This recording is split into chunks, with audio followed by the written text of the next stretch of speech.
नमस्कार जोहार, आप देख रहे हैं करंट खबर और मैं मौजूद हूँ विधानसभा में, जहां बजट सत्र का शुरुआत हो चुका है। और आज बजट सत्र का दूसरा दिन जो बहुत ही महत्वपूर्ण तरीके से बीता।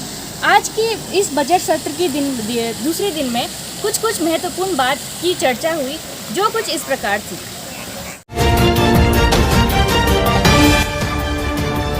करंट खबर, हम लेंगे आपकी खबर।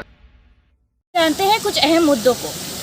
पहली बात, स्थानीय नीति, जहां पर मुख्यमंत्री का कहना है कि 100 में से करीबन 90 लोगों को यहां पर रोजगार मिलेगी। दूसरी बात, 1932 खतियान, जिसमें उनका कहना है कि हाई कोर्ट की तरफ से इस पर अध्ययन होगी।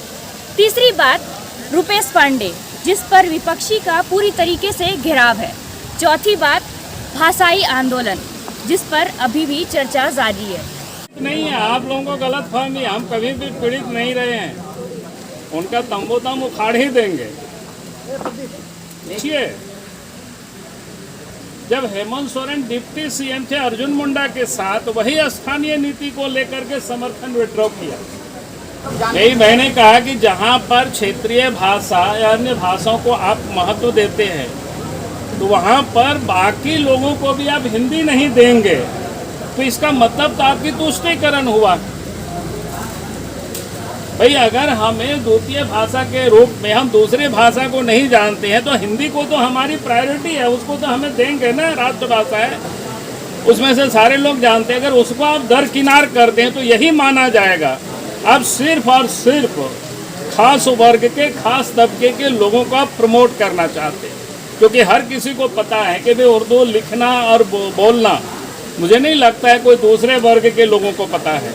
तो स्वाभाविक है कि ये सवाल उठेगी। राज्य की जनता, यहाँ के नौजवान सरकार से लोग पूछेंगे और उसकी जवाब देना पड़ेगा सरकार को।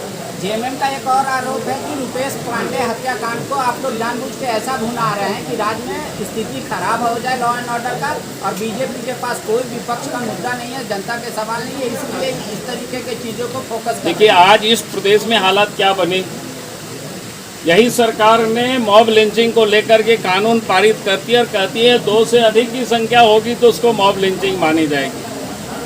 कानून बनते ही सिमडेगा में एक दलित बच्चे की मार पीट के हत्या करके घर के सामने पत्नी और मां के सामने आग में जला दी जाती है।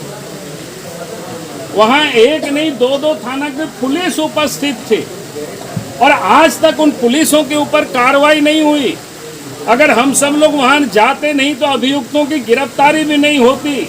और उसके बाद बरही की घटना रुपेश पांडे के साथ होती है, और उसके बाद घटना होती है तो हम लोगों ने नहीं किया था। 4 जिला की सरकार ने नेट को, इंटरनेट को बंद कर दिया था। हजारीबाग जिला, रामगढ़ जिला, गिरिडीह जिला, चतरा जिला, पूछिए किसने प्रचार किया पूरी दुनिया में। और ये कह रहे बीजेपी के पास कोई मुद्दा नहीं है, क्या बात कर रहे हैं ये। और उसके बाद भी जो अभियुक्त है वो लोगों का आज भी गिरफ्तारी नहीं हुई है, मात्र 5 लोगों की गिरफ्तारी हुई है। अरे सरकार के अंदर पास संवेदना नहीं है। संवेदना प्रकट करने के लिए लोग, अगर कोई नेता जाते हैं तो हवाई अड्डा से लोगों को निकालने नहीं देते हैं। प्रदेश के बीजेपी के अध्यक्ष जाते हैं तो रास्ते में आप रोक देते हैं। तो मामला को कौन ये कर रहा है? आपके अंदर में संवेदना नहीं है, तो संवेदना प्रकट करने के लिए लोगों को तो जाने दीजिए। पुलिस कस्टडी में लोग मारे जाते हैं। जहां से मुख्यमंत्री जिस जिला से आते हैं वहां कितनी घटनाएं क्या क्या हुई, आप सब एक बार याद कर लीजिए। बरहेट की घटना, रंगा थाना की घटना, रूपा तिर्की की घटना, और अभी 2 दिन पहले भी घटना हुई। आज हम वहीं जा रहे हैं, तालझारी जा रहे हैं, पुलिस कस्टडी में एक दलित युवक की हत्या होती है। कैसी झारखंड में सरकार चल रही है? यही लॉ एंड ऑर्डर है क्या? रुपेश पांडे के परिजनों को आर्थिक रूप से भाजपा कितना मदद कर पाएगी, ये बताइए। अब जितना हो सकता है हम लोगों के ओर से, पूरी पार्टी उसके परिवार के साथ खड़ी है। हम लोगों की प्रयास है, पार्टी नहीं समाज को भी वैसे लोगों के साथ खड़ी होना चाहिए, और समाज भी खड़े हैं वैसे लोग।